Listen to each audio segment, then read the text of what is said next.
And they're up.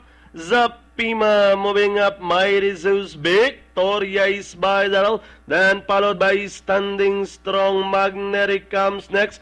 Ultimate Paris Pine Bluff, while Niagara Boogie is in behind them, heading towards the half mile pole. Now we have Victoria with a commanding break of 1 over entry, number 6, Mighty Zeus. Then racing now in third is Standing Strong. Zapima shuffle back in fourth, followed by Ultimate Paris Magnetic, Pine Bluff, and Niagara Boogie. Rounding at the 600 and now working towards the 450. Victoria leading the field. Mighty Zeus now trying to get closer on the outside. Zapima also closing and is Standing Strong remains in fourth. Ultimate Paris moving up by the rail and down the stretch they go. It's now Victoria moving up on the outside. Mighty Zeus. Victoria by about a length and a half. Mighty Zeus giving the final burst of energy on the outside.